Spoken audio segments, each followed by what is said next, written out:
We literally are our foods, but we are literally communicating back and forth with our foods. There's a relationship there at the deepest level. Plants and all other life, mammals, the air we breathe, the water we drink, all life is in constant communication through consumption to all other life. Being startled into seeing the reality all about us for what it is, to some degree to me feels like the first step in understanding how to then commune with each other.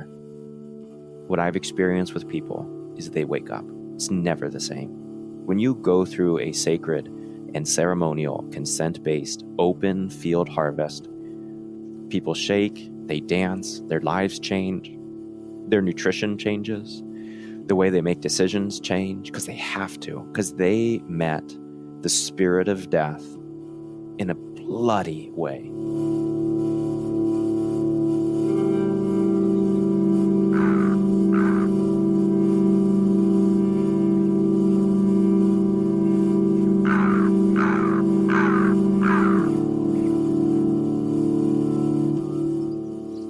Welcome to the Rooted Healing podcast, where we heal and reweave our inner and outer landscapes.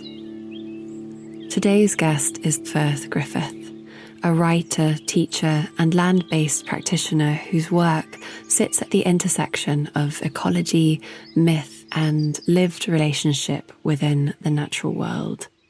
He is a father, horse handler, sacred butcher, and leather tanner, as well as an award-winning independent author of books on kincentric ecology, mythology, horror, and language.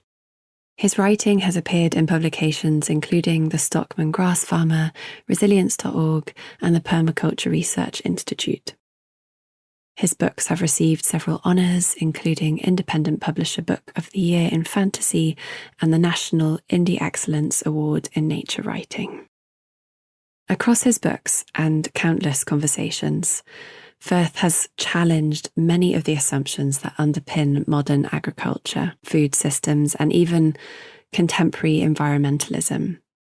His work asks difficult questions.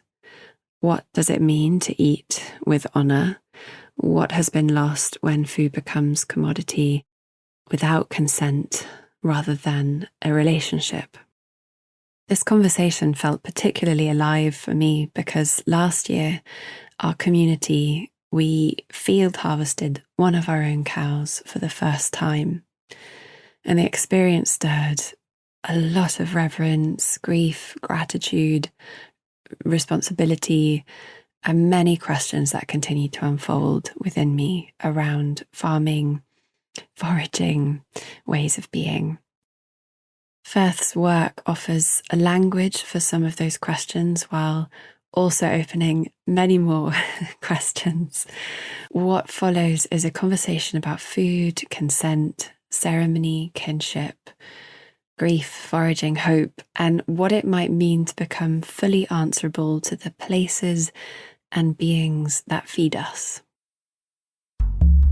And before we dive in, Firth has generously offered a fortnight of a 75% discount for any and all of his books, which is for our patrons of this podcast and also for our paid subscribers on Substack as a thank you for supporting this work. And his full award-winning Irish myth series is now available on his website, linked in the show notes. And if you want to learn more about Kincentric Rewilding, he also has that book on his website and I highly recommend it. So I hope you feel deepened by the many meanderings of this yarn with Firth.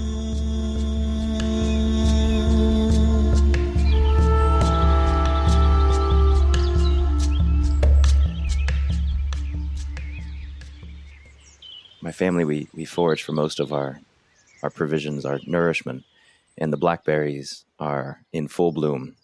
And so if there was a aspect of the mother that lives currently very alive and vividly in me, I would say it is her berries.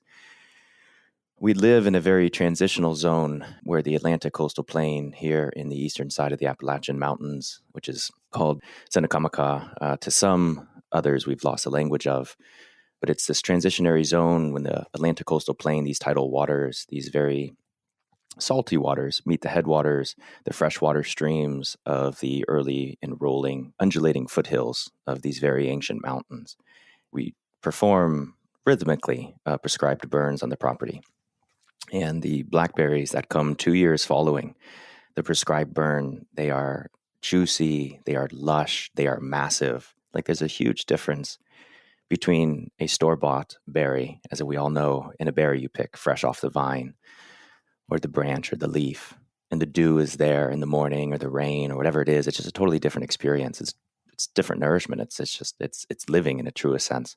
But they're massive following the burn, just massive. There's a lot of other things living there. There's some ancient river valleys that we've recently picked alongside our children, my wife and our children.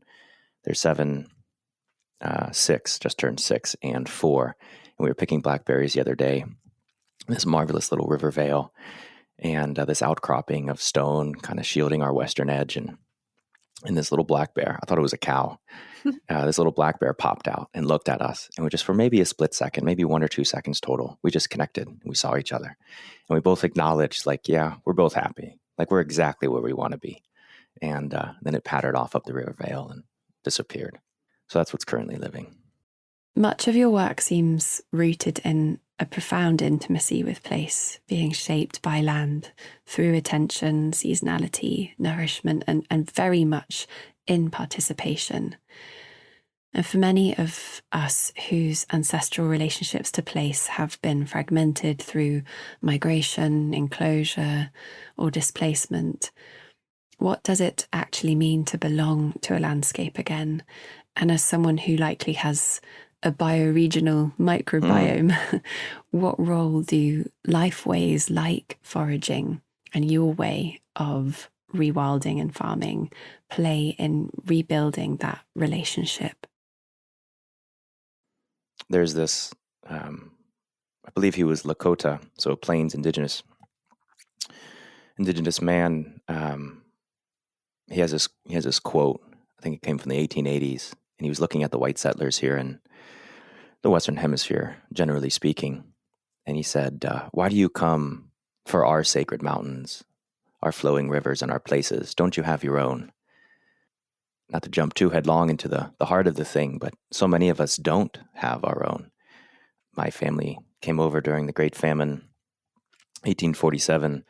My ancestor, James Dillon was his name. His family was from Low Park, County Mayo. He got in a bar fight with an English cavalry officer over the political tension that I think we all very well know, and nearly killed him, and then escaped on a ship and ended up in Nova Scotia. Then he ended up here. And so, no, I've never been in my sacred places. And so a lot of my mentors, a lot of my brothers and sisters who are connected to the land often remind me that the only hope I think we have, and I think this is very true, it's the truest thing that I think I know, or at least feel very strongly, is to connect with those sacred places again, not in any sort of single sensory sort of operation, sort of structure, not just being there or seeing it or feeling it or hearing it, but in a true world sense. That is that thing that just gobbles you up in the fullest way. And I think eating is a fine way of doing that. I think stories and food and fire all go together. I think that's something we can talk about moving forward too. And foraging off the land, being dependent on her bounty, and or grieving and crying during her droughts, I think is a very healthy way for a people completely ungrounded, completely separated through our own genocides and our own colonization and our own spread over the world, running from enemies both inside and out, both physical and spiritual, to once again become connected with that land that's in us, as us. I think a lot of people want to be connected to Earth, and we want to believe that we are relationship. We don't have relationship. And to some degree, I think that's a little bit talismanic in the sense where as long as you're speaking the words, you're there. But language is a very problematic structure, especially when it comes down to the language you and I speak predominantly. Mm-hmm. As we start to unfold ourselves from that language and the structures around that language and the societal systems like economics and political systems and food systems, right? As we start to unbind and untether ourselves from that, we begin to float And then I think we feel very scared, and at least I did, at least my family did. And immediately you have to find that groundedness once again. And so we have to leave what we know to then become ungrounded so that we can ground ourselves again, like a seed in the wind. Like the wind is important. It's that compost heap. We talk all about these things. Mm-hmm. Yeah, and I think foraging is a really interesting way to force yourself back into the ground. Because like blackberries don't grow out of season. And there's a particular season that they come. And growing into blackberry season is like it's like the Twitter patient, like the fluttering of the heart in spring, because you're seeing these berries, they're flowers. They're not there. And then they're flowers, like little green flowers that haven't burst. And then they're bursting white flowers and yellow flowers, and they're everywhere. And your heart starts to salivate because you're like, oh my God, there's so many berries, they're coming. And you see all the bees and the birds running around, pollinating and cross-pollinating, and everybody's laughing and loving, but there's no berries yet. And you're there, and you're visiting, and you're visiting, and you're visiting, and you're watching, and you're visiting, and you're praying, and you're spending time there, and you're there. That's the point, right? You're the seed that landed, and then the berries burst, and they're red. At first, they're like little green orbs, and then there's more orbs, because I'm talking about blackberries, little puddles of water and juicy goodness, and then they turn from green to red, from red to black, and nothing else matters. Every day, you're just out there picking berries. You're out there having fun. You're out there getting covered in ticks. You're out there getting, confronted with black bears and everything else. And you're pricking your skin, and you have all these bug bite, but it's berry season. It's what it is. And your hands are stained red. And then when it's over, and you grieve, because you have to grieve. I think that's really healthy. You grieve, and then you realize that something else out of this death will be reborn, and soon it'll be some other season, like blueberry season or autumn olive season or whatever it might be. It might be a particular flower that you've been looking forward to. Or a particular leaf that your body so entirely depends. And I think you see these rhythms. It's that Twitter pating build up, and then it's the exploration of all that love, and it's the grief of its death, and then it's the rebirth through the chaotic stage of a little bit of hunger. And you have to feel that hunger, because it's not all perfectly linear. It's cyclic, and so there's rising and there's falling. And then you start to realize that Earth, regardless if it's the Earth that my ancestors or my body knows, or if it's some other aspect of her wonderful, wonderful fabric, starts to become familiar to you, because she does live in these seasons, and you live in the seasons behind her, and there's hope there. I have a friend, he's an Omaha man, let's call him a historian of the Omaha people, and he says that until we learn to love mother, not like our own mother, but as our own mother, we will never be able to move forward. Foraging, going through the cyclic grief and joy and twitterpation and everything that comes between within that circle, because we are the circle, we live in the circle, we are the circle, I think is a fine way to teach a very modern body encased around a very modern soul, or a soul that has been forced to be modern, to love mother as mother, not like mother. Yeah, we try to eat seasonally. We forage quite a bit, and we farm a lot. Increasingly, when I'm offered strawberries in the middle of winter, or blackberries completely out of season, there's a strange feeling that arises in me. And the closest language I can find is that it feels a little like cheating on the spirit of strawberry, as though I've stepped outside the rhythm of the relationship. Of course, I'll still enjoy what's in front of me, but I can't entirely escape the awareness of how far that fruit has travelled, the systems that produced it, and the loss of contact with the season and the place from which it came. I'm sure that resonates for you. Has this way of relating to food always been present in your life, or was there a point where you found yourself returning from the so-called logic of industrial food systems and rediscovering a more relational way of eating and belonging? I think, to briefly touch on your strawberries, it is true. I think when you start to truly have, maybe this sounds cliche, but like the heart of the forager, like your heart is foraging. You feel like you're cheating when you do anything else. And cheating, not in any sort of like diet perspective, because that's a term that is used in such a sentence, but cheating in a very relational way. There's a whole lot there. But no, on your question, no, I was raised in Northeast Ohio, on a property of about 30 acres, which was quite sizable. It's quite sizable tract for the location, just outside of the city of Cleveland, Ohio. We were homeschooled. While we did have a very wild childhood to some very small degree, it felt like a large degree then because of all of our friends being in, apartments and condos and suburbs and things like this. And we always had a garden. My mom always had chickens. She came from a very Polish family, immigrant family from a very bad neighborhood of Cleveland, let's say. And so the expression of creating our own food and doing these things was never very distant from me. It was always very important to her. But no, I went to college for mathematics and computer science. I went into the software field. But my senior year in high school, I was diagnosed with some pretty serious health concerns, a degenerative genetic disease that for about 6 years took some serious attention. Lost the ability to walk. For about a year, we learned how to walk again. I lived at the Cleveland Clinic for about 6 months, and I would lay on a table, and they would touch my leg, and they would be like, move this muscle. And I just had no framework. I had no pathways to do that. So it took a long time to relearn how to walk again. Went through some other surgeries, other pains, limbs taken off my body, those kind of things. I ended up not really ever coming down to a diagnosis of why I was on the brink of maybe not dying, but like definitely wanting to die and definitely being on the brink of being completely worthless as a physical specimen. Really long story short, we turned to food because we started to realize that fresher foods, I think, is probably how I would have phrased it then. Fresher foods didn't make me feel so bad. And then the freshest foods became local foods. And then the local foods became local farms. And then we fell in love with the local farmers and the hands that produced that food. And then we started volunteering, my wife and I, on those farms. We had gotten married by this point. And then we fell in love with the idea of participating with the food, right? So we became the hands, and that brought its own health. And I worked on a cow-calf operation up in Northeast Ohio, about 200 pairs of cow-calf pairs, mothers and their children, calves, maybe for a year. And they paid me basically in like bones, marrow, organs, things like this, because that's what nobody wants to buy. Like I've been farming for 15 years full time myself now. And I can agree. I mean, nobody wants bones and organs. It's insane to me. But they paid me in bones and organs. And I lived on broth. I lived in organs. Health started to return. And that was a pathway for a very long period of time. And then about 6 or 7 years ago, my wife and I started to realize, and we had been swept up into this like better farming movement, whatever you want to call it, the sustainable revolution, the green agriculture, regenerative agriculture. I was a certified permaculture consultant or whatever the heck I was. And, we were swept up in it.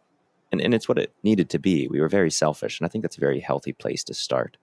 I think people listen to people like you and I, and they think that this selfless, fairy-like foraging attitude, is just like where you begin. And it's like, well, no. I mean, if you're trying not to die and you're literally on the brink of death, maybe care for yourself. That's a very healthy place to be. I think be there and let the land speak to you in that way. Let Mother pull you on the path as your body, because that's what we are. We are still bodies. It needs to be pulled by that tether, still needs to be grounded in that way. So start there, be selfish. And we were selfish. We were making decisions for how can we create the best food possible? How can we create the most nutrient-rich soil, producing the most nutrient-dense food so that when we eat it, we were healthy and living and vibrant species and creatures. And about 6 or 7 years ago, we realized that a lot of the same narrative that birthed that better farming movement is not entirely dissimilar. In fact, it's actually identical. It's just the similes have changed between that and the older paradigms. And when I say the older paradigms, I don't mean the ancient. I mean the commercial paradigms, the destructive paradigms, the destroying paradigms. I famously said in a 2021 documentary, which got me into some trouble, that in the 1920s we had corn, and today we have carbon. And instead of trying to maximize the bushels of corn we produce per acre, we're trying to maximize the amount of carbon we can sequester per acre per year. And so our focus is still on the production of things, right? And what Macan Megan, an Irish writer, he wrote a beautiful book, 32 Words or Field. If you've never read it, it's absolutely beautiful. But he writes is that the old Irish language in its original form, as much as we can understand that, which is problematic because, I don't know, the Romans and others had their way with us. But it was a language of experience, of life, not of things.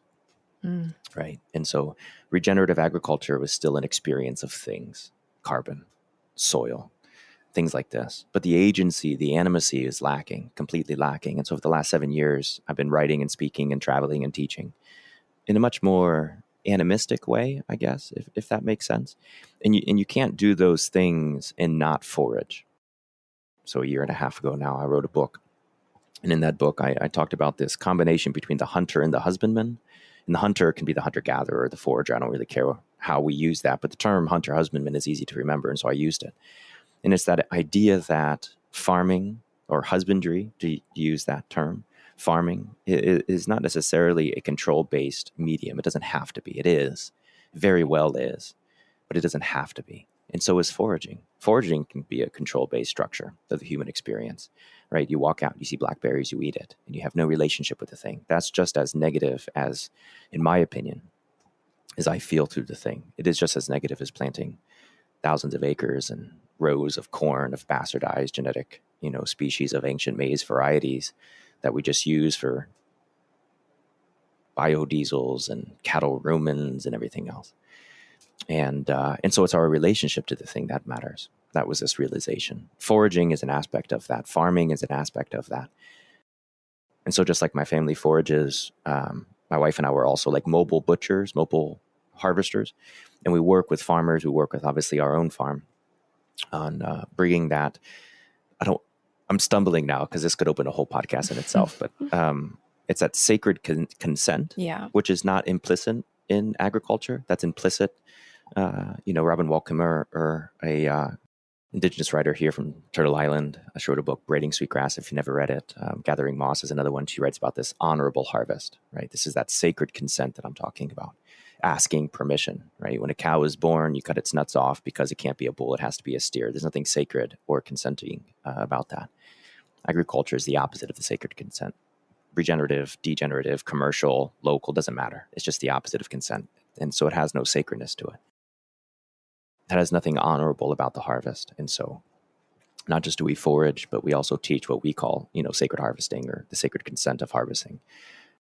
Where we work with farmers, we work with local what have yous in really unpacking and then building a new world, a new vision. I hate to call it a structure, but it has to be a structure because it is technical, it's science-based to some degree. You can only cut a sirloin one way, right? I mean, you can cut it 10 ways, but there's not 11 ways. It still has to have some structure around it so that the hunter and the husbandman really can actually become one. And everything erupts from that. Stories, my writing, my fiction, finishing another fiction book. It's a Paleolithic horror, which is crazy. It's really cool. It's also a dystopian, apocalyptic, like sci-fi, like Ursula Le Guin meets Stephen Graham Jones or something. Anyways, the point is all of what I've said erupts into many different spheres, whether or not it's harvesting and butchery, whether or not it's fiction and writing or storytelling, to the nonfiction work, to our life on the wildland here, and everything in between.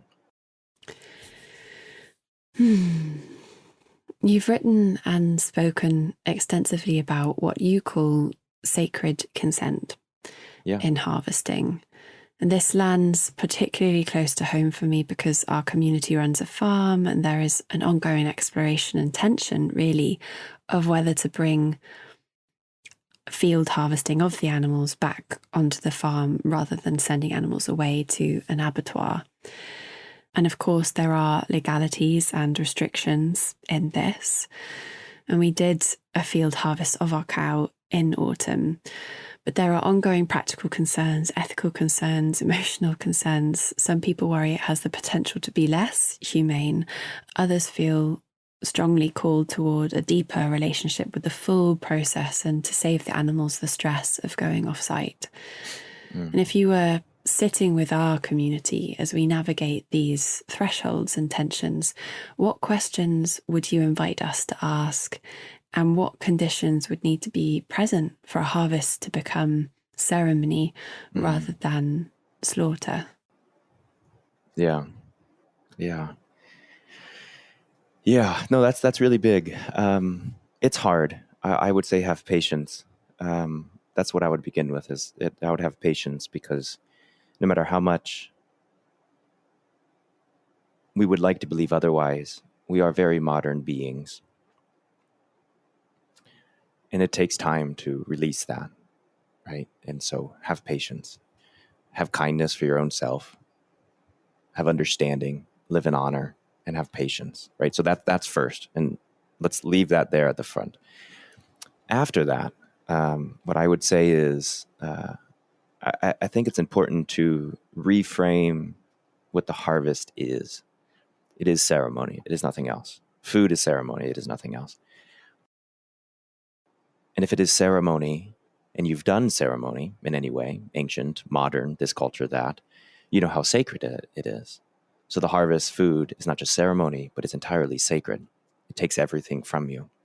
And so if you're going through a harvest that doesn't take everything from you, it's not a harvest. There's something missing. It's like going to do an ayahuasca trip and there's no ayahuasca. Like, you're just going to sit there, which might be what you need, but it's not what it could be.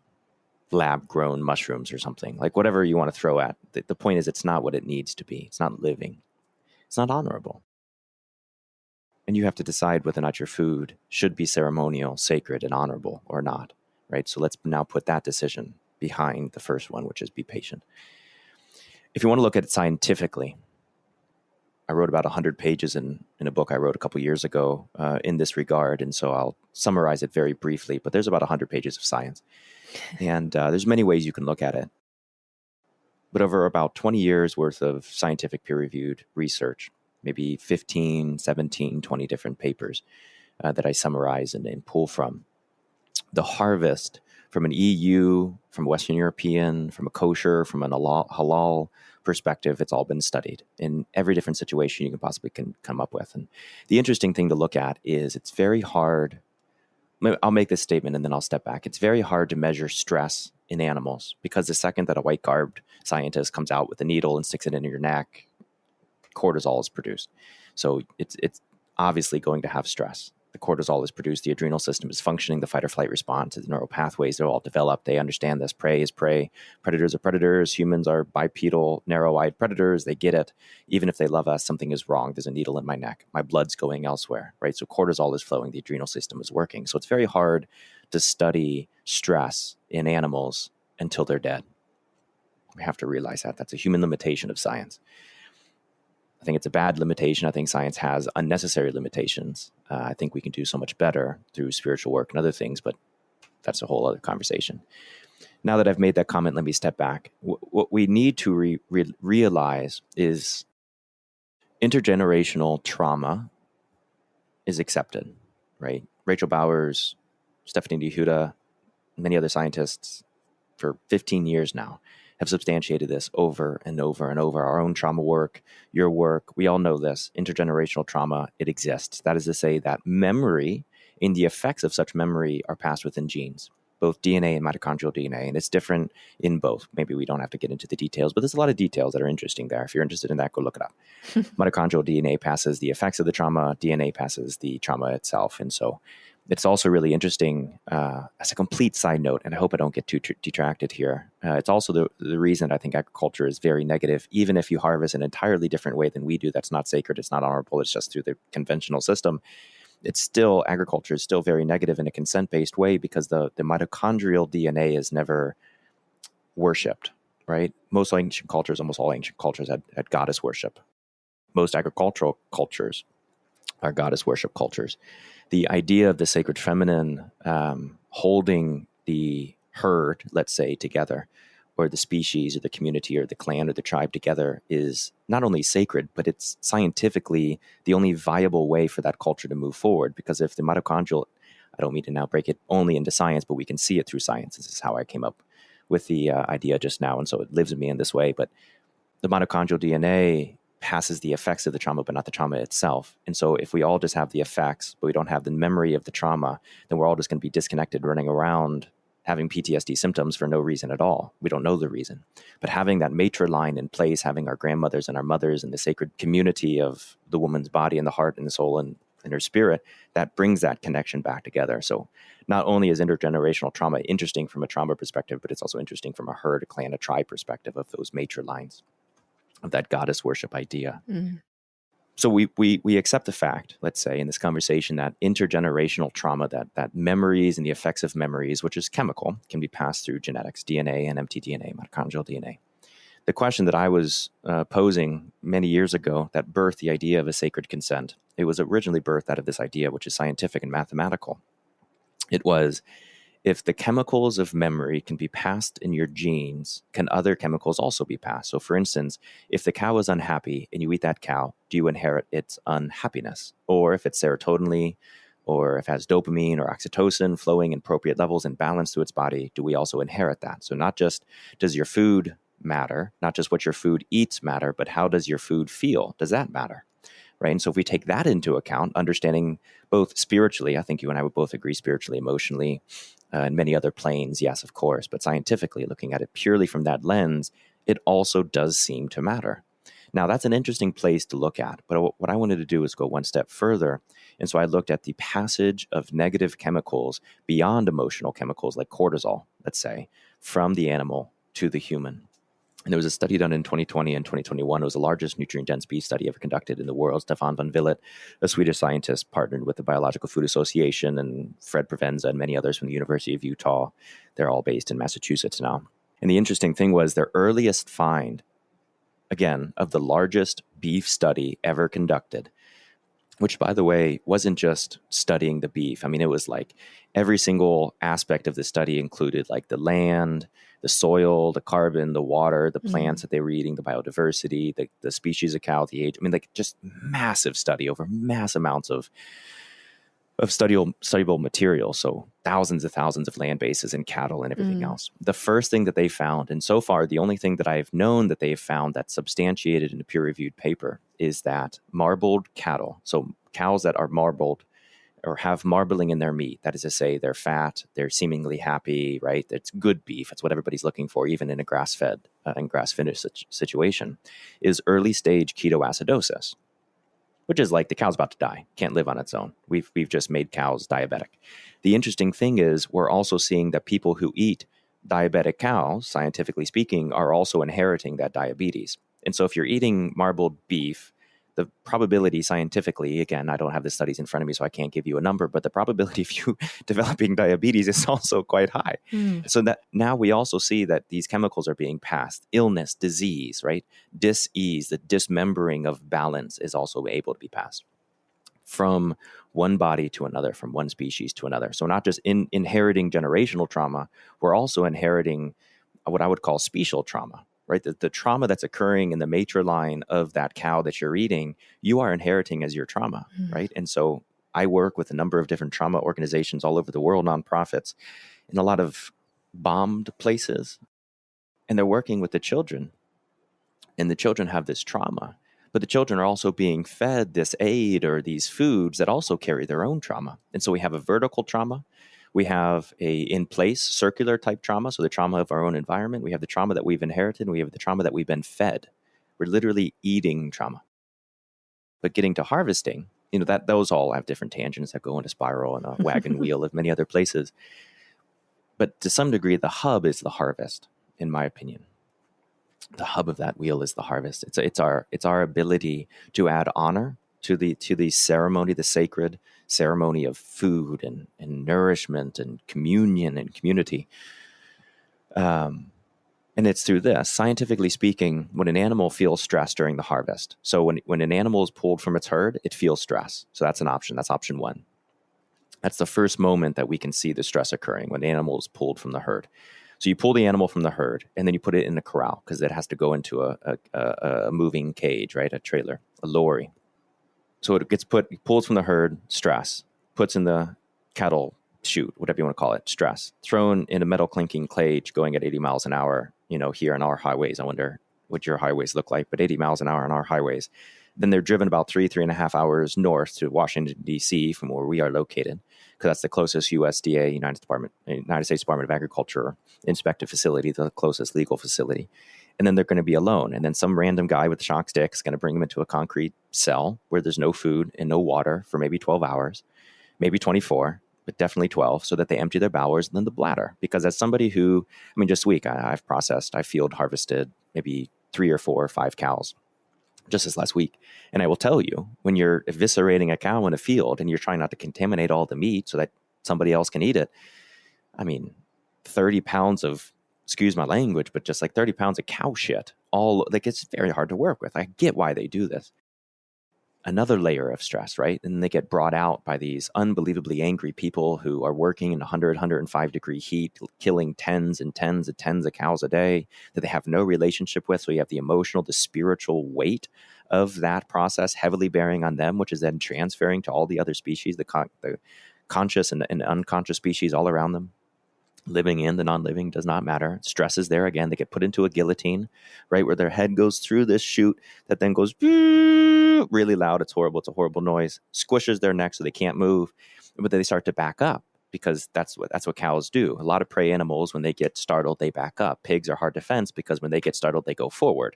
So they go to electric fence. They get shocked. They go through the fence, not back. Cows, sheep, goats, a lot of these other species, even domesticated stag or deer or something like this, axis, they all go backwards.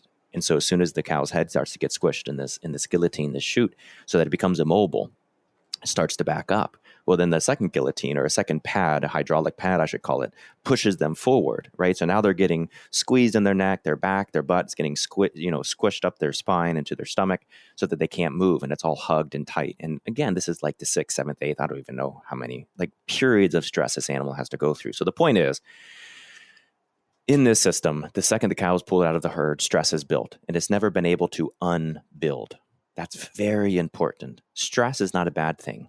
The inability for an organism to dissipate that stress, to fight or to flight, to make that decision, the agency of that animal to be able to make that decision to fight or to run, is the most important part. That's the consent. So that stress has been building up. That cow gets harvested. That's the only legal way for us to sell meat in the United States. And it's the only legal way I know in many countries in Western Europe for that to be the case, especially under the EU. That's the only legal methodology for selling meat. Well, the interesting thing is when cortisol, when the adrenal system is functioning, it's never allowed to dissipate. So the cortisol is building, it's building for hours and hours and hours, potentially days. I mean, I've received phone calls from USDA processors that say my cow is dead because it just died in the cell. I mean, it just lost its brain to the point that stress built up so heavy and so hot that it just dies in the little concrete cell before it's harvested. That's happened. And it's not like we're processing 13,000 cows a day and only some of them that's happened. I mean, we're processing very few cows a year used to in a USDA system. And that the fact that is so present, I mean, it's an unbelievable ratio that occurs in. But anyways, as soon as that stress builds and the cow is dead, we look at what's now called, the science now looks at the post-installation of cortisol into the blood, into the meat, the post-mortem installation of cortisol. That's that scientific term that people can type into Google and learn more about this, or just buy my book. But as soon as that installation of cortisol lives in the blood, that is to say that the adrenal system couldn't have the agency, right, to fight or flight. It didn't have that ability to exercise its own self-determination, its own self-understanding of where it is, how it is, and what it must do to eradicate that stress. It builds in the blood. And as soon as it builds in the blood, we pass through what's called dark cutting, where the pH in the meat drops. And as soon as the pH in the meat drops, the lipid phase of the oil proteins can't dissipate. And in that locked phase, and I just highlighted probably 10 different studies that you have to read back to back to get to this point. So I'm speaking a little fast to get there, jumping over some minor details. But in that phase, with profiles basically cannot open up, we see a marked reduction of the bioavailability of the nutrients in that meat. And so not only is this a bad moment for a cow, but let's pretend that you're sick, like me or you, and you turn to good, nutrient-rich, verified regenerative, grass-fed and finished, holistic beef, right? And you're at the farmer's market, you may be in your own community, and you're like, this is it. We have so much biodiversity, the soil, organic material, the aqueous, soil organic material with nematodes and protozoas and fungi and mycorrhizae fungi just booming, and the bacteria are just singing under the soil structures, and the biodiversity is so luscious that there's like 6 or 7 layers of ecological succession, and you have forbs and legumes and trees and shrubs, and warm season grasses and cool season. You just have all of this marvelousness, if we can call it such, in this wonderful ball. And then you send that ball contained in the muscles of meat of the cow through this process where it experienced stress from moment 1 to moment Z, or whatever you want to call it. And it could be up to maybe 30, 50% drop in the bioavailability of those nutrients. Now, by the way, when you're eating that, so your body cannot digest it because it's so locked because of the cortisol. That's what I'm saying. To be very clear, between 1900 and I think it was 1990, we saw a 51% decrease in the amount of iron in beef. Maybe 1920 to 1980s or 90s. Forget the exact numbers, but basically in our generation's lifetime and the system that we inherited in the lifetime of that system. So the system of our parents and you and I, we've seen a 50% decrease in the nutrients in meat. Just generalize it to that. So, and that's all meat, by the way. And so, my wife, when we were pregnant with our son, Weymouth, she had significantly decreased iron levels just for whatever reason. She was anemic, I think you would call that. And so our doctor, very naturopathic, and he was like, man, you got to be eating more beef. And she's like, I am eating more beef. I am eating more beef. You have no idea how much beef I'm eating. The point is, we've seen 50% decrease in the nutrients of beef. And then with this harvest, we could see a marked reduction, 10%, 30%, 50% reduction in the bioavailability of the nutrients that still remain. And so the meat that we're eating today through these systems, it's not nutrients. The primary compounds, the calciums, the irons, the magnesium, the phosphorus, the potassium, the selenium, all these things, those have washed away. The secondary compounds, the phytochemicals, the antioxidant and free radical fighting, the cancer fighting, endophytes, the saponins, the tannins, everything else that our body needs to truly live that vibrant, nutrient-rich life, they're gone. And so from a scientific perspective, not only is the honorable harvest on our one hand, but the scientific validity of food being nutrients is in the other, just looking at stress. So you have no relationship. All there is stress. And so how do we mitigate this? In my opinion, it's policy, it's activism, it's all of these things. That's obvious. But we have to start to be able to develop a system. And it has to be a system for us who farm to be able to give the ability to voice consent. That is to say, to manage that fight or flight response in our animals so that when we walk out to the field with a gun and we want to commit the sacred harvest, that there's a moment where that sacred harvest says no. We have to be observant to that. So how can we create a structure around the harvest process so that when we walk into the field, sometimes we don't walk out of the field with meat at all? I'll give you an example. And this, by the way, destroys me. I mean, like this is not an easy example, but we teach courses. Most of our life is teaching these courses to farmers, to group courses, whatever they are. We train the USDA inspector. I mean, we do a lot of work, both official and unofficial. And we taught a course maybe a month and a half ago. It's a hands-on sacred harvest based upon consent and honor and ceremony, where like there's ceremony done in the field. Like they're always sold out. And it was a sold out course. It was in the middle of May. We had people from all over. I mean, driving, flying 10, 20 hours to get here for this course. And it's a beef harvest course, by the way. We go out to the field, and long story short, the consent wasn't given. So I start to cry, because like there's 10 people here that flew from across the world to learn how to perform the sacred harvest.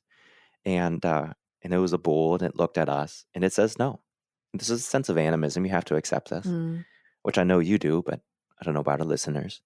There's a sense of animism. You have to acknowledge the fact that while many people want to believe that trees talk, let's say, or that cows talk, let's say, very few of us actually want to listen, right? There's a whole different aspect of listening because sometimes what they say is hard. And what this bull said was very hard. He said no, and that was it. And so we made a fire and smoked some stuff and had great conversation. There was nothing, there was no harvest done, Everybody went home, a couple days later. And it was interesting. The comments that I got after that course in terms of lives changed. One fella reached out and he said, I've never been that religious. But in that field, acknowledging that consent, I felt like I danced with the divine. I'll never forget that phrase. I had another individual who's done I think she said she did 3 tours in Iraq, and she's a helicopter machinist, machine gunist, or whatever they're called. Oh, wow. And she's seen 3 active tours. And she said, I've been in a helicopter that's been shot down by enemy fire. And I've never, ever been in a situation more intense than when I was in that field. And the cow said no. Like the things that I could say from these guys, it's unbelievable. It's unbelievable. And then to think that you're eating that, sorry, but like you're eating that, like it's alive, I'm just curious if they all felt the no. Yeah. I've probably completed maybe 150, 200 harvests, sacred harvests in this way in the last couple of years. And I bet 15, 20 times it's been a no, which by the way is massive. I mean, it's a massive thing to walk out to a blackberry and hear no. Like, how many times does that happen? It's a monumental moment where you walk out and it's no. And by the way, it is just as monumental when it's yes, because for the moment that happens, it might actually even be more paralyzing when there's a yes, because you have to be present enough, like meditation. You have to be present enough that when you pull that trigger and that life ends and then becomes reborn, that you were sure that the consent was given. Does that make sense? The weight of that is it's world shattering. It's the craziest thing a modern human, I think, outside of taking another human's life, for good or ill, will ever be able to do. All of a sudden, the harvest is not just bringing, a cattle in a lorry or trailer to a processing center and driving away. And yeah, they're doing their best. And they are. And by the way, that's the only legal way to do it. And so if that's the only opportunity and pathway that you have to make a living, then I'm not saying don't do it. But what I'm saying is that to find another way to erect in parallel to that system, to me, is unbelievably important as that system starts to wither away, because it has to. Yeah. It bloody has to. For instance, even economically, in 2020, we brought a cow to a USDA facility because we had a customer that wanted the meat. I'll say it that way. And I think we paid the USDA facility maybe $350.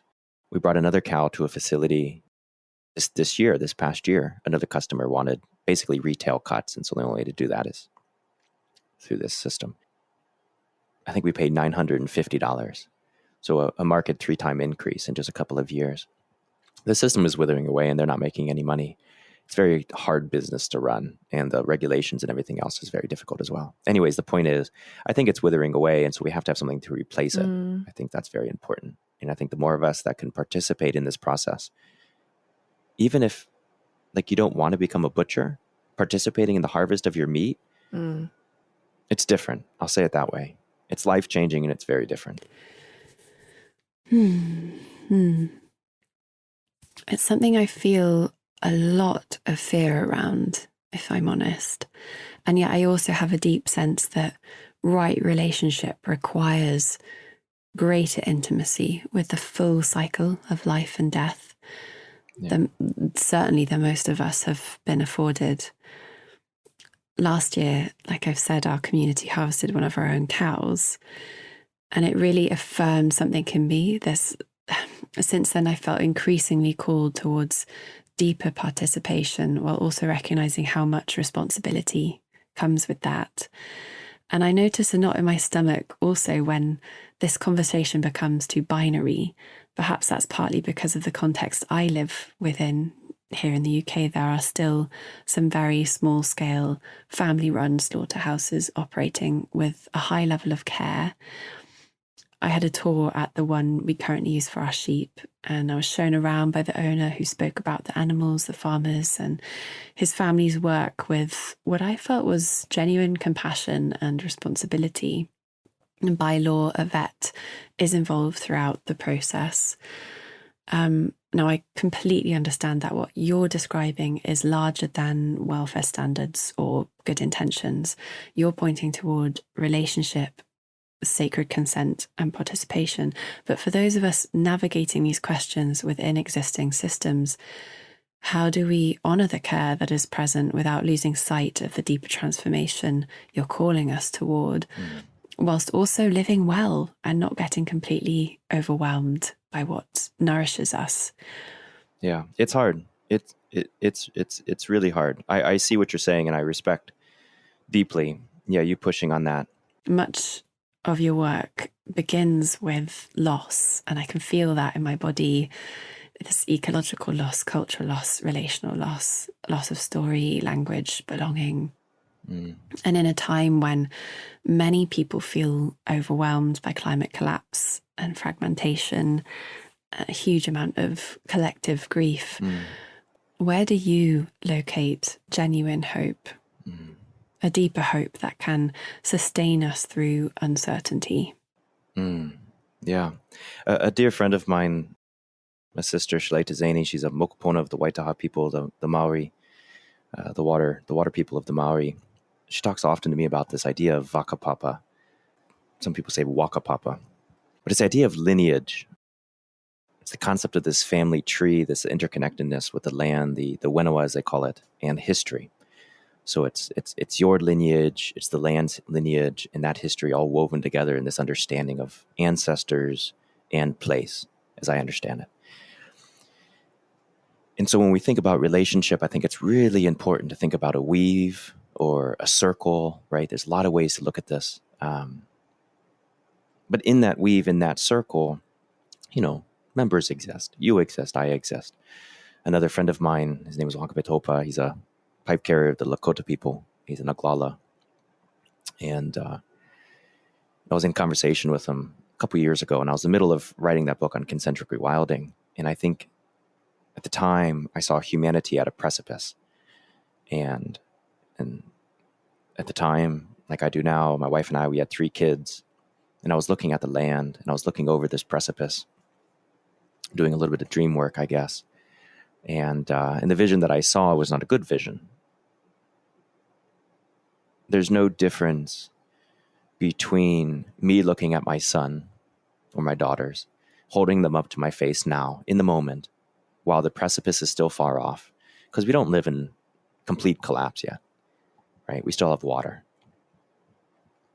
We still have communication and community, all these things. We still have hope. But there's no difference between holding your son up, let's say, and looking him in the face and saying, I screwed the world up for you. Who cares? You're going to fight over water. You're going to die in battles that are fought over spring heads. I mean, that's your future. And I did nothing about it. Then doing nothing about it and letting them figure that out on their own. I mean, there's absolutely no difference. The only difference is the space-time continuum, which I'm going to debate all day long. There's no difference.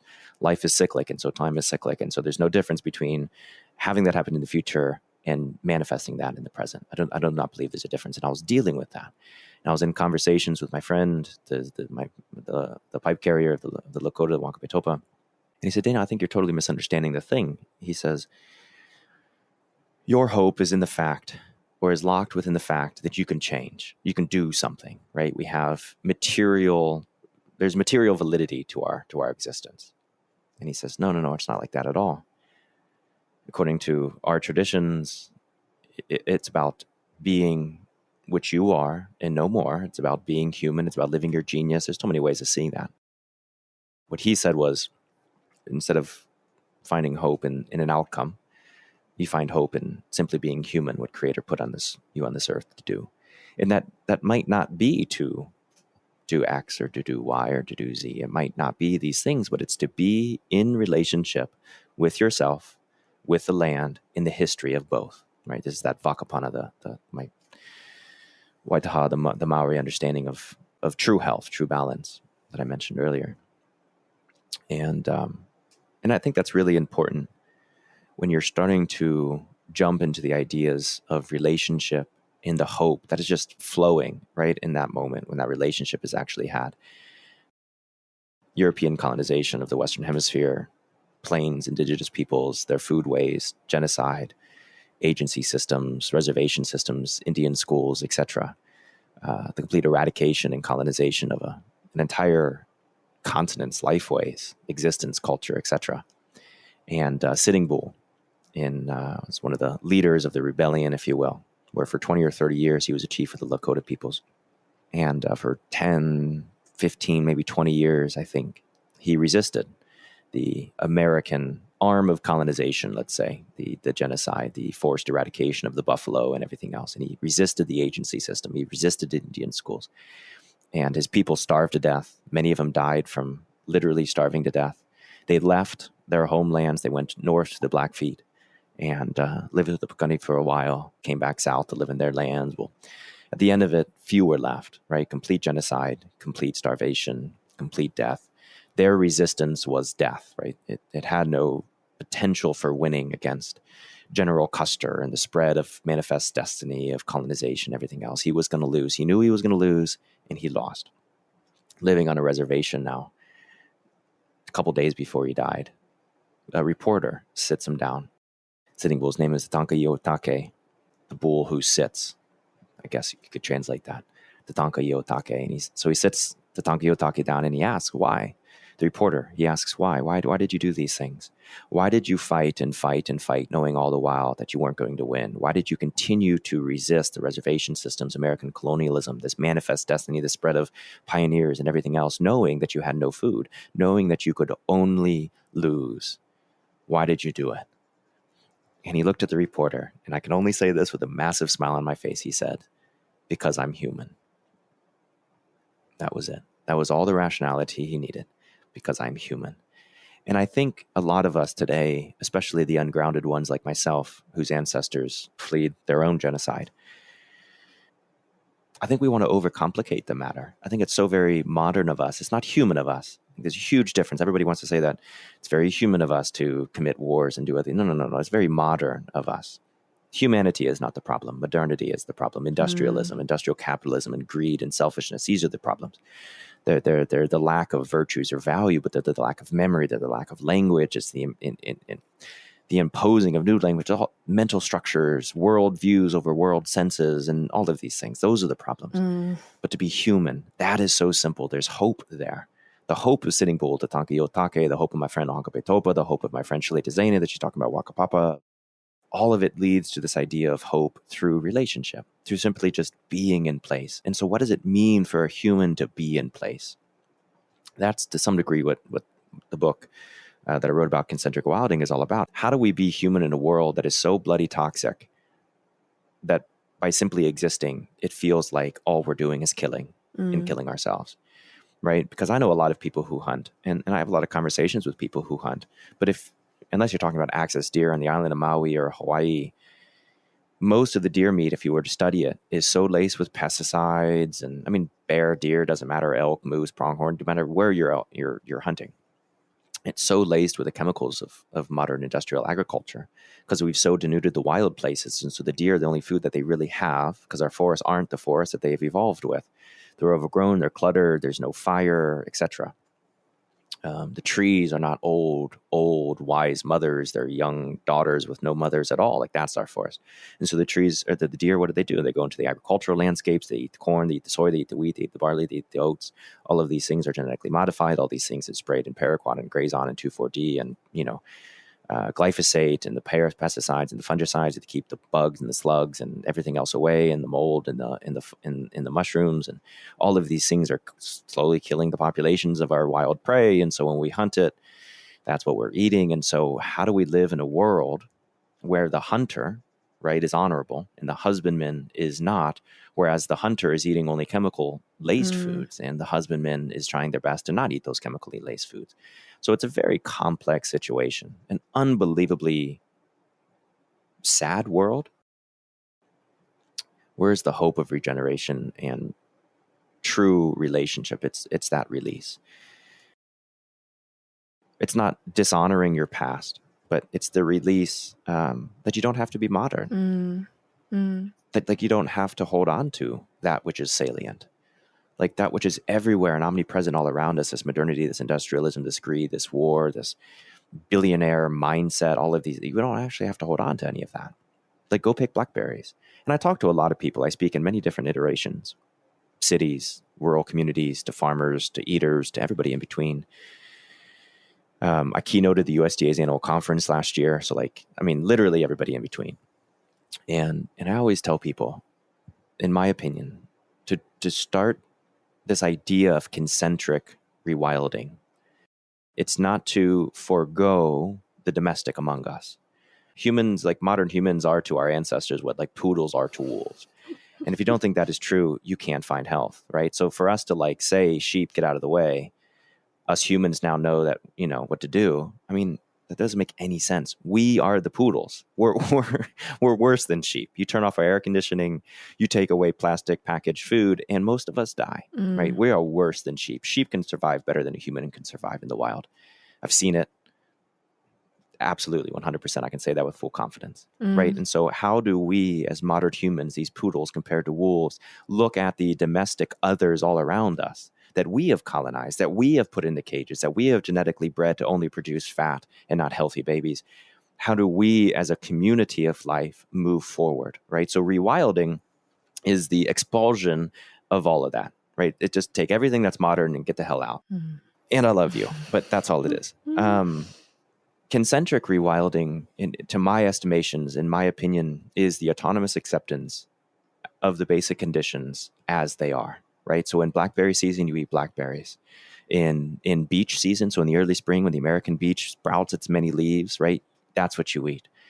But you don't eat beech leaves out of season. Now, like, you can preserve them and you can do all of these things, and many cultures all around the world have preservation techniques. I'm not saying that you don't do those things. But when it's not beech season, you don't ask the beech to grow. When it's not blackberry season, you don't ask the blackberries to grow. That to some degree is this autonomous acceptance of the basic conditions as they are. But in addition to that, you have to look at it as it extends all the way through the agricultural life.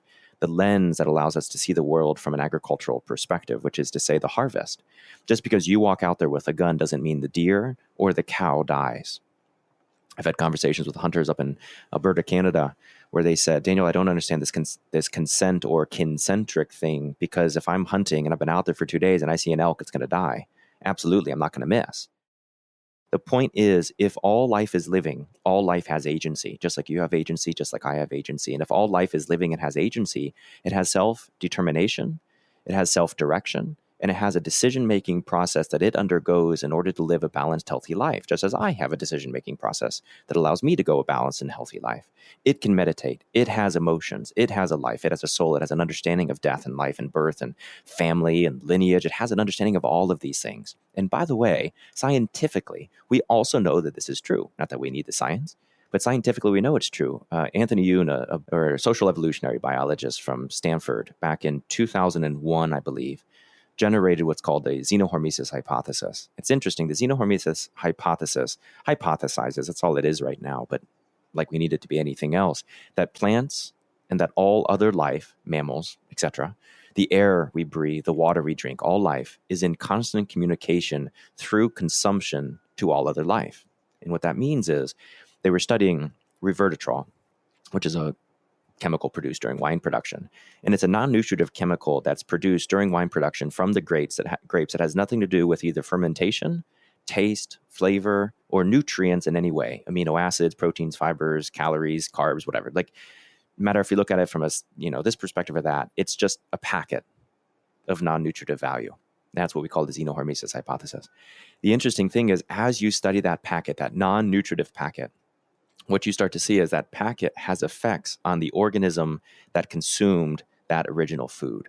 So if you eat X, Y, and Z, and you consume that, and it becomes an aspect of your life, right? Because you hear everybody, I'm sure you and I have both said, when you eat, that becomes you. And so eating is an act of self-transformation and extension and community and everything else.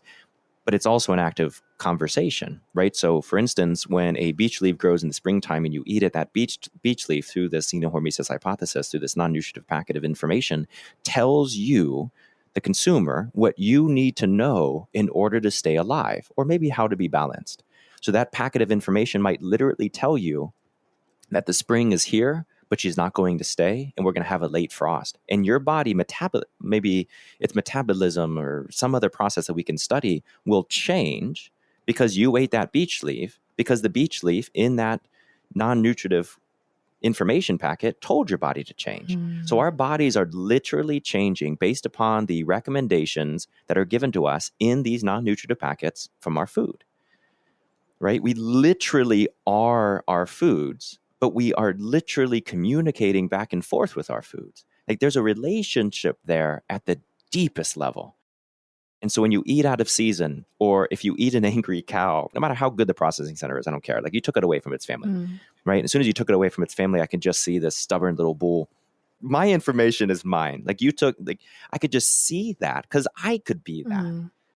And as we start to unfurl this understanding of how to be both kin, right? That's the kinship of Kincentric, but also the the circle, the concentricity of the thing, right? That our life is not necessarily only our life, but the existence of everything comes before and the existence of everything comes after.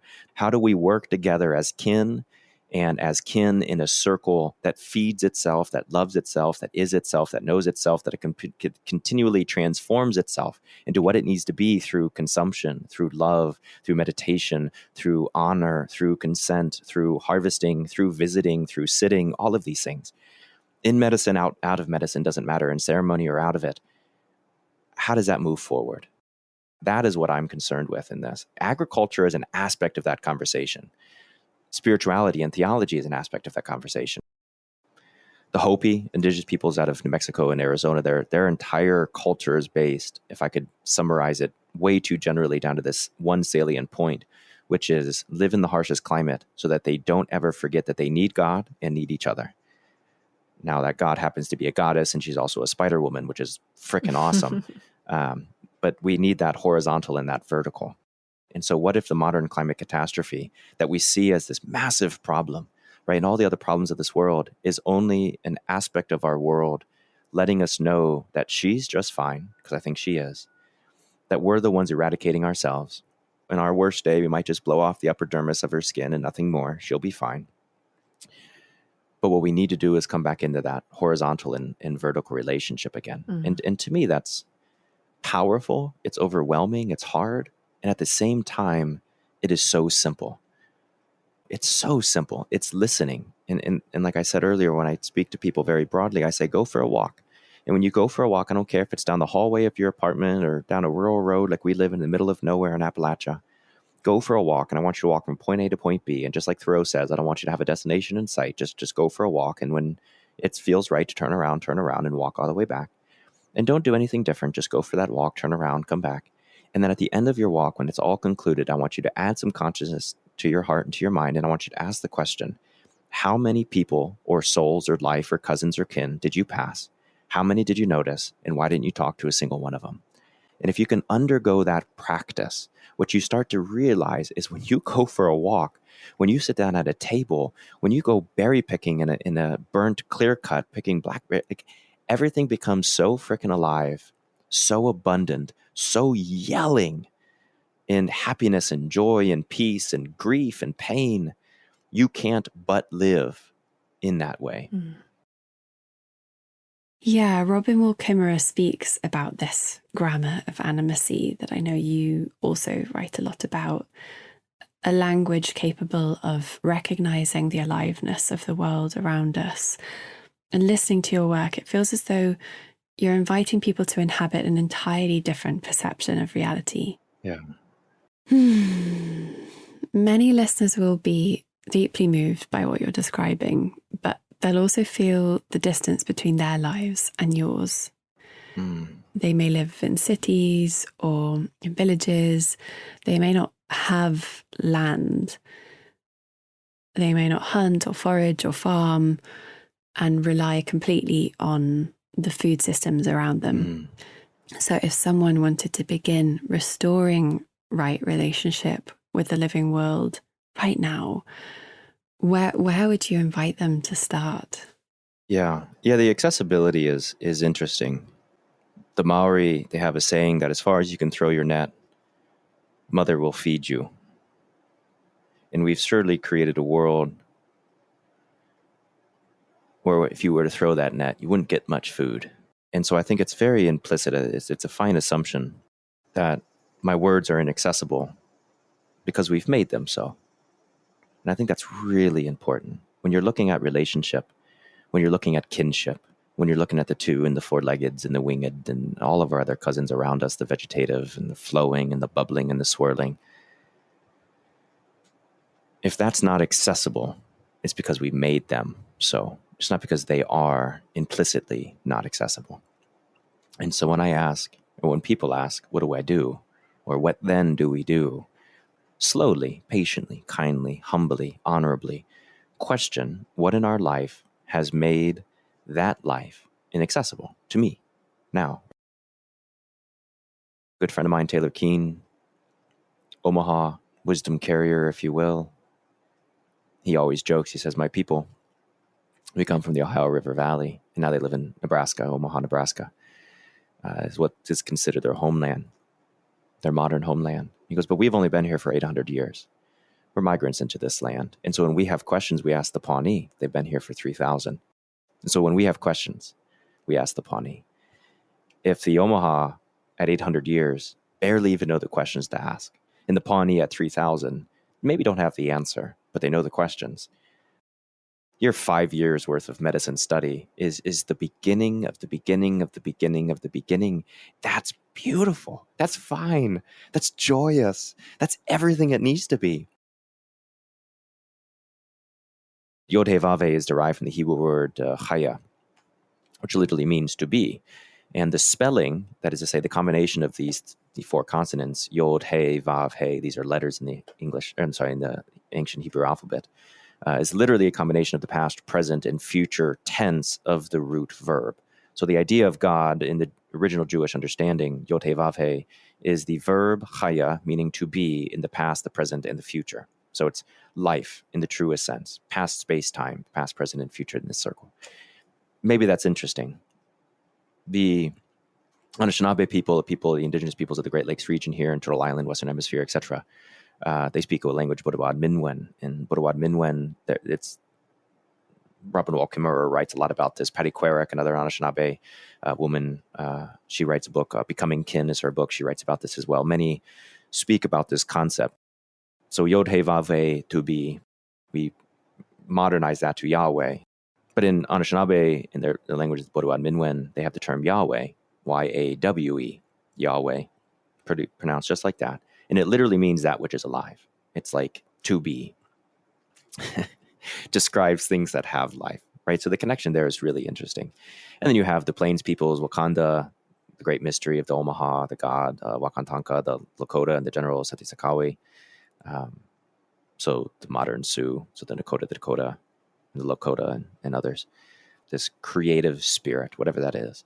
Some languages would say God. I'm good with creative spirit.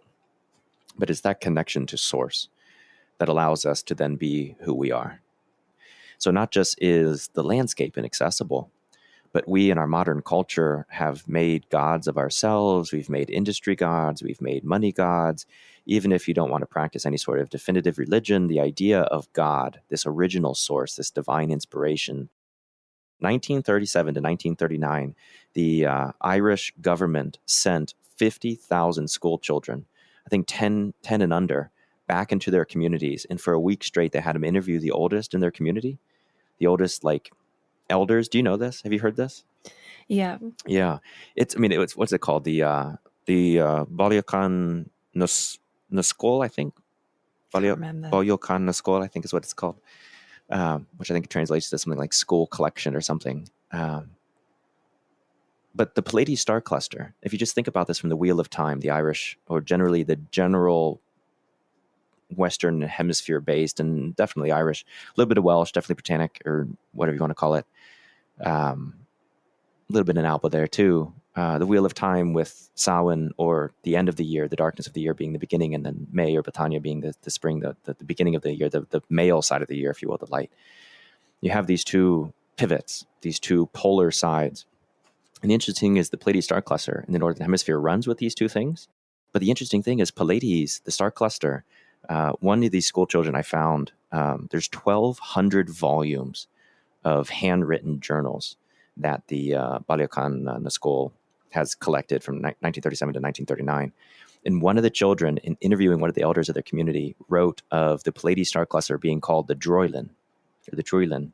Droylin is the Irish word for like wren, like the bird, as I understand it. And in Irish mythology, there's this concept of a wren and an eagle, where the eagle says, "Who can fly higher?" And the wren says, wren is a ground nesting bird, not technically, but around homes and civilized areas, it nests towards the ground. It's not a very high flying bird. It's too small, too puffy. I don't know if you've ever seen a wren, but they're puffy birds, wonderful birds. They're not high flying, soaring eagles. And their eagle says, "I bet I can fly higher." And the wren says, "Well, maybe, but I think I can beat you." So they challenge each other to a fight of height. And the eagle soars and soars up into the heavens, and he passes the clouds, and he's looking around. There's no wren, and he's flying higher and higher and higher, and the air gets colder and colder and thinner and colder. And he gets to the highest point the eagle has ever flown. And he's looking down, and the earth is just a little, blue or green ball down there. And he's looking around, and he says, "See, look at me, the eagle, the strong one, the broad one, the big one. I have flown higher than the wren." Then the last second, right as the eagle reaches its summit, right as that fulcrum of a moment, and he starts to come back down, the wren jumps out of the back of the eagle's feathers, and the wren jumps out and flies just a little bit higher than the eagle, and then rides the eagle down to the ground. So it's the idea of relationship, of kinship, of living in this circle, of being small and humble in your own place and doing what Creator put you here to do, and all of the things that I've discussed. To some degree, they could all be encapsulated in the symbol, the persona of this little fluffy wren, and humanity as an industrial species is an eagle. Humanity as a Homo sapien is a wren, right? And the Ojibwe, I think it's the Ojibwe, another indigenous peoples here in Turtle Island, Western Hemisphere, they have this structure where the plant nation is at the top, the animal nation is right below that because they depend upon the plant nation, and then the human nation, the Homo sapiens, are below everything because we depend on all of it. And so in order to be human, we have to help the animals, and we have to help the plants, and that's that ancient tradition. But what they believe is what they would say, white civilization or the hairy ones, what the hairy ones did was they brought humans up here. So the humans are on top of the plants and the animals. But if you look at many popular spiritual traditions today, you see this same framework, right? In Genesis 1:29, I think it's Genesis 1:29, in the general Judeo-Christian faith, you have the idea of humans being stewards of earth, which is, by the way, not a concept completely alien to what I believe, but just the phrasing of it is to some degree problematic because we have the word kobash in the biblical Hebrew language, which literally means a kingly rule, right? To assert a dominance over the rest for health, not for tyranny necessarily, but for health, but it's forced health. And what is agriculture but forced health? Right? It's a forced idea of control for health, whereas hunting is the opposite. Hunting is just, free for all, where hopefully you get a deer, and thereby that lack of control is virtue. But what stewardship does is it places humans up top. The animals and the plants, they depend upon us. But what a world would look like. What sort of hope could we love and live with if humans were to go back onto the bottom and realize that we depend on the animals and the plants instead of the animals and the plants depending on us? That's concentric rewilding. It's not necessarily releasing control because it's virtuous to be controlless, but rather it's because it was never really ours to begin with. We were never at the top. We were always at the bottom. And at the bottom, we have the greatest, most wonderful, in my opinion, job in the world, right? Is to be givers, which is why most indigenous communities give. It's to be learners and lovers and storytellers, which is why many indigenous cultures, almost everyone that I've ever studied or participated with, right, are those three things, and give gracefully and honorably in those times. It's to be rooted in place so we can have that great vista of the other two kingdoms, the animal kingdom and the plant kingdom. It's to have ceremony with those plants, right? It's all of these things nestled into that. It's not releasing control because it's virtuous. It's releasing control because we never had it. I guess that's what I want to say. That to me is accessible. Whether or not you need 400 acres and 120 cow-calf pairs and family units that extend through generations and generations and generations of mature lines and forests that you burn and operate with in the middle of nowhere in the James River Valley here in Senekamaka, like that's just an item of the story, right? What I'm saying is relationship requires that kincentric connection, and my connection just happens to be agricultural. One of the leaders of the Red Power movement of the 1960s and 70s, so the indigenous Black Lives Matter of basically that era, if you can imagine. He was asked, he said, how can you be Indian and yet live in a city? Because in order to be Indian, right, according to this person's viewpoint, you had to live in the open, on the plains, on a bare naked horseback, right, with a spear in your hand chasing the great buffalo. Like that's indigenous, right? That's being Indian. Ludell, I think was his name. And he says, you've misunderstood what being Indian is. Being Indian is seeing the mother and loving her in all of her forms. And I think we get that accessible question wrong when we think being human means being rural or being agricultural or being long-haired or having tattoos or whatever sort of structure, physical, material structure, which, by the way, is very understandable because our language is material. Right? It's verbs and nouns, right? So the English language gives us a view of the world that says that the only thing that is good is what we can see. The only thing that is real is what we can see and prove and touch and taste, right? It's the only thing that is material. But if our life is an experience, that is to say, if our language is living, like Bodowan Minwen, full of living words, not verbs and nouns, like many of the Siouan, many of the Algonquin languages of other areas of here of Turtle Island, Western Hemisphere, all of a sudden we open up. And as we open up with that language, I mean, the Old Irish language, Old Irish, also has many of those implicit realities within them. The idea that earth is living, that earth is not a material thing, but there's essence there, and that essence has a vocabulary, and that when we use that vocabulary, she opens in marvelous and wonderful ways. That is the difference. It's not inaccessible. It's just we don't have the language for what we really need. You've spoken throughout this conversation about story, relationship, and the imagination, yet you also write fiction, including horror, which you've also mentioned. Many people think of horror as entertainment or escapism, but traditional stories, folk tales, and myths often used fear very differently. They taught boundaries, responsibilities, reciprocity, respect for the forces larger than ourselves. I'm wondering, what draws you to horror as a genre? What can myth, folklore, and even terror teach us that perhaps ecological writing just can't reach? Is it possible that we need monsters again as beings that remind us we are not the center of the world? Basically, I'm just finished a massive book.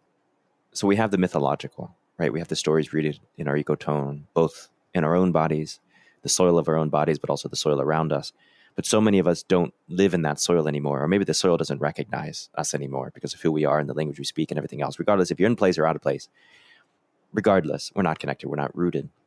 And so our mythologies don't make a lot of sense, but also the mythologies at the same time, the Plain of Pillars begins with really a knock on mythologists.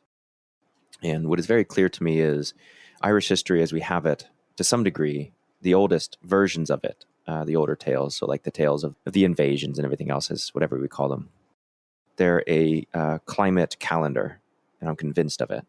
But they were bastardized. Like when you read the Lebogabali Iren, which is our Genesis, it says that we descended from Noah's granddaughter, right? That the Caesarians and the Potolonians, they came from Greece because I guess that's where Noah's granddaughter lived, and all of these things. It's been Christianized. It was written by monks, right? It was an oral language told in stories that were living in the ecotone and vibrant in that way, living over hearth fire. And now it's written in Latin by monks that were Catholic. And so we don't have that mythology anymore. When you talk to, one of the Yasati Sakawi, the Great Plains Sioux, like the Dakota, and you're like, what's the creation of the world? They'll tell you. Because 150 years ago, they had it pure and holy still. People like you and myself for 2,000 years, we're 2,500 years away from being an oral culture that didn't speak Latin. We're so distant from it. So we have the mythology, but the mythological world all around us doesn't exactly live, not in a real way. Not like when my friend Lakota walks out of his house and looks at the Great Plains unfolding before him. I mean, he's 3 generations away from literally not understanding that a white person exists. So we live in a totally different world. I think that's another reason that we have to find and meet these traditional wisdom holders, these place-based wisdom holders, the holders of traditional ecological wisdom and everything else, because they are us 2,000 years ago. But horror is such a weird thing because waking up, being startled into seeing the reality all about us for what it is, to some degree, to me, feels like the first step in understanding how to then commune with each other. So that's what I think horror does really well. It wakes you up. It doesn't allow a book to become escapist, just like a nice little fairy tale that you can live through that you don't see anything. And horror makes you see. It's like poison ivy. I don't know. Do you guys have poison ivy over there? No, I've never come across it. Not really. Poison ivy. There's many other plants. Poison hemlock is another plant out here. It's very poisonous. It'll kill you. So like poison hemlock, in my opinion, she's in the landscape that's in order to tell us stay away. I'm doing something. Look here, be observant. It's causing us to trip, to be observant, not just to plod through the field. When you see poison ivy, you see the same thing. All of a sudden you become careful, and where you place your feet becomes careful, as if you should have been careful all along to not squish all of the things that you've squished.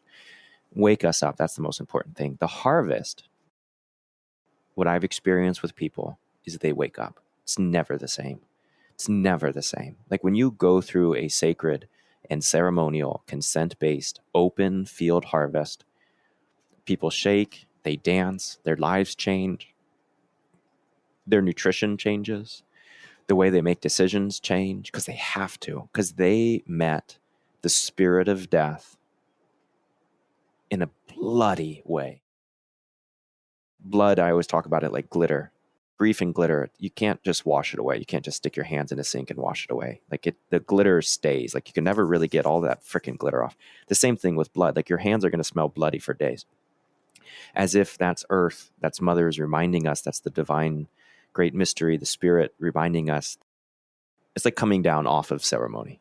I think the field harvest is as close to that idea that horror provides in a story that startles us, wakes us up. The winter hearth in the middle of darkness of the wintertime, right? That's another horror, right? That's this flame, this burning, this transmutation of matter into gas. It's that light that you stare at that is just, you're engrossed by. You need that in order to be woken up, which is why the spring comes after the winter, right? It's winter spring, because the spring is not spring unless you've gone through winter. And so it's like, how do we help humanity go through winter?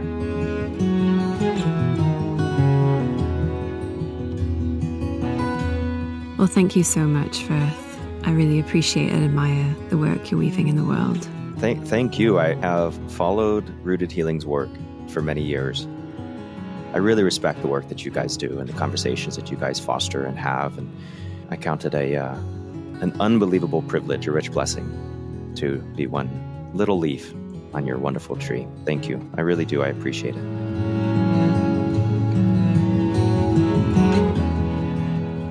Thank you for being here with the Rooted Healing community. Head to rootedhealing.org to learn more about our work and to join us at a gathering or on a course. All healing, tending, and connecting our inner and outer landscapes. Visit patreon.com/rootedhealing to keep these conversations in your ears. And thank you so much to all who are already inhabiting that space. And you can also feed the movement by sharing your favourite episodes onwards. I'm your host, Veronica Stanwell, with music in this episode from Odro and Owen Shires. Thanks for listening.